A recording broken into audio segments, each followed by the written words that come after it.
You guys, we need to talk about Kylie Jenner, because this King Kylie comeback is causing absolute chaos online. She's trying to bring back 2016, but is anyone actually here for it? Or is this just a desperate attempt to save a sinking ship? The internet is divided, the fans are fighting, and honestly, some of the criticisms are pretty brutal. Let's get into everything people are saying about this mess. Over the weekend, Kylie Jenner teased that she was bringing back her King Kylie era for the 10th anniversary of Kylie Cosmetics, and honestly, the internet is completely divided. Some people are living for it, while others think it's giving reheated nachos that nobody asked for. For those of you who weren't glued to Tumblr or watching her Snapchat religiously back in 2014 to 2016, let me catch you up real quick. The King Kylie era was peak Kylie in a lot of people's eyes. It was when she fully stepped out of the Kardashian shadow and became her own celebrity. She had the colored wigs, the combat boots, that iconic Snapchat dog filter, and was constantly posting pictures with her friends, partying, and living her best life. This was also when she really started experimenting with her beauty aesthetic, which eventually led to the birth of Kylie lip kits. That era literally built her empire. Now in 2025, Kylie is bringing this era back, or at least trying to.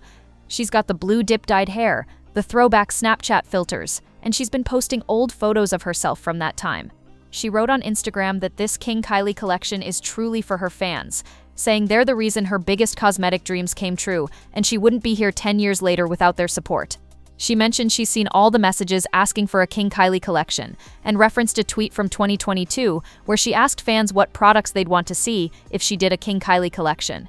The collection launched on October 18th, and people had a lot to say about it. But makeup isn't the only thing Kylie is bringing back from this era. You guys, she actually released a song. Yes, you heard that right. Along with the makeup collection, she recorded a song called Fourth Strike with Tara Jr., the same group tied to a nearly decade-old rumor that Kylie was secretly their lead singer. Back in 2016, Kylie promoted her lip gloss line with a video featuring the song 3 Strikes by Tara Jr., and people genuinely thought it was Kylie singing. The conspiracy theories were everywhere. So to pay tribute to that moment, she dropped Fourth Strike and is actually featured on it this time.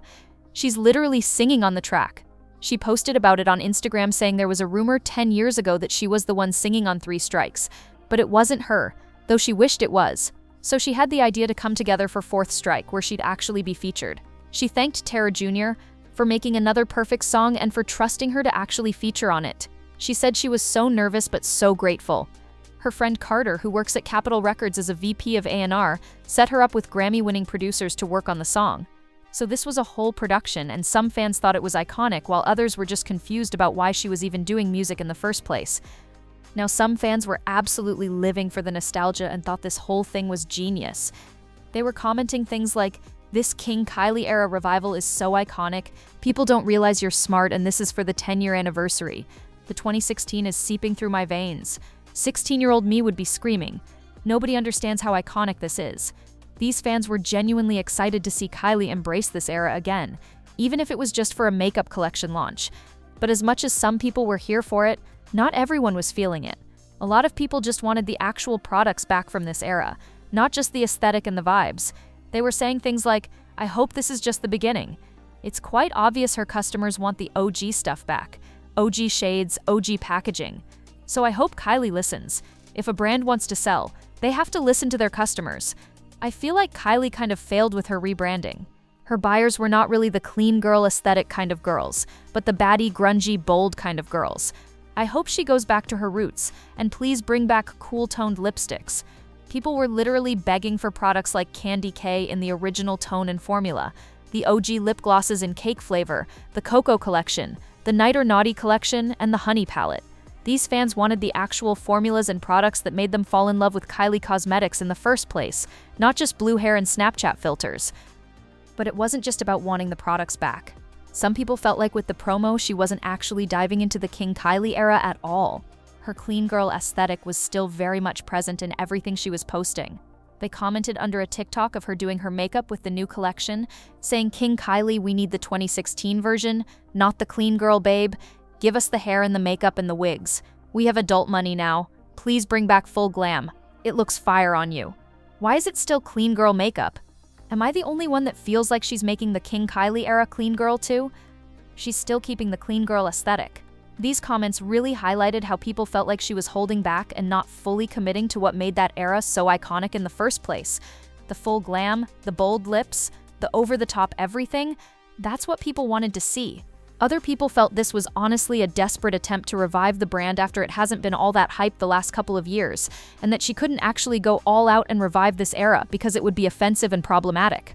One creator put it bluntly, saying the whole Snapchat rollout and part 2 of her 2016 ad just felt like a desperate attempt to reheat her own stale nachos. They were not holding back at all. They pointed out this isn't even the first time she's mentioned the King Kylie era in recent years, and it gives major high school football players still wearing their Letterman jacket after graduation energy, constantly talking about how they would have gone pro if they didn't tear their ACL. That comparison was brutal, but honestly pretty accurate. The creator went on to say that you can't recapture a time and a vibe. What actually made this era so memorable in terms of pop culture was Kylie having this intangible coolness factor that she simply doesn't have anymore. She was the it girl. Everyone wanted to be her or be around her, but now, that magic is just gone. Also, this era is inextricably tied to her blatant cultural appropriation and black girl cosplay, so she really can't reheat these nachos in 2025. The do-rags and yaki ponytails? Still problematic looking back on it now. The creator even mentioned that Tyga has multiple crimes he will answer for when he gets to the gates of hell, which had me laughing but also nodding because the influence he had on her during that time was undeniable and not always in a good way.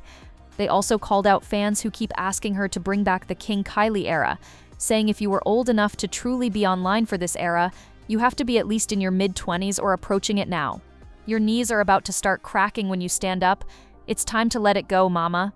Like it really is time to move on. The nostalgia is nice, but we can't keep living in the past, and Kylie certainly can't keep trying to profit off a past that was built on some problematic choices. Another creator talked about how it feels like Kylie's soul just isn't in it, and I think that's what a lot of people are picking up on.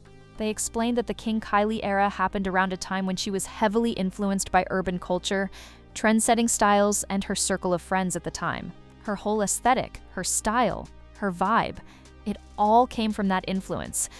Now that she's rebranded into Timothy Chalamet's girlfriend, it seems like she's leaning more into what would be considered high-end and refined, fitting the image of someone in that kind of relationship. She's gone full high-fashion, art film girlfriend aesthetic, a completely different vibe from King Kylie. And honestly, you can feel that shift in everything she does now.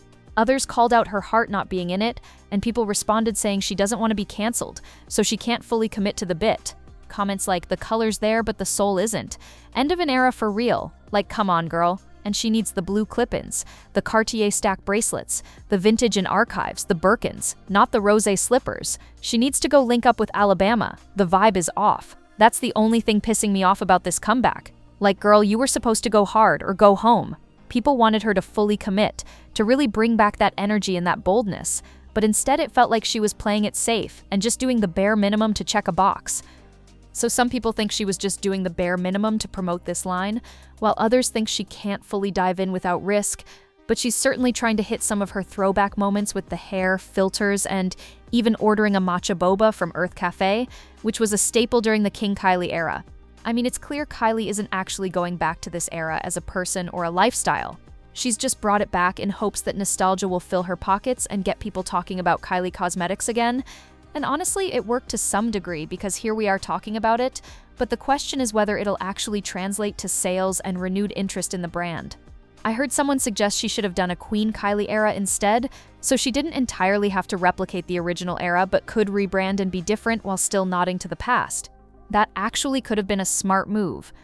I don't know how much that would save the brand though. People just aren't looking at Kylie Cosmetics the way they once were. We've seen it go from a place for a full face with those iconic lip kits that everyone needed to have, to then trying to appeal to the clean girl aesthetic with minimal packaging and softer looks, and now I think she's just down to do anything to keep it afloat. I'm not entirely sure what she could do to really make it go super viral again the way it was in 2016. I think the brand as a whole just doesn't feel like her anymore, and that's the biggest problem. When Kylie Cosmetics first launched, it felt so authentic to who she was presenting herself to be at that time. It was her. But now, with all the rebrands and changes, people don't feel that connection anymore. So people don't feel connected to it, and thus there's no real hype to reach for it on the shelf or online, especially when there are so many other brands out there now. the beauty space is so saturated. You have Rare Beauty, Fenty, Rhode, House Labs, and so many more brands that feel authentic to their founders. Kylie Cosmetics just doesn't have that same magic anymore.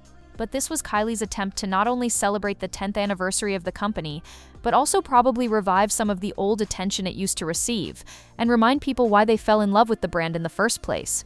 Anyway, guys, let me know what you think. Is Kylie's King Kylie revival a genius marketing move, or just sad nostalgia bait? Can she fully commit to the bit without getting canceled, or is the era just too problematic to bring back? And honestly, do we even want it back? Or should we just let 2016 stay in 2016 where it belongs? Drop your thoughts in the comments, and don't forget to like, subscribe, and send this to a friend who's been following the Kylie drama as hard as we have. I love you guys so much, and I'll see you in the next video. Bye!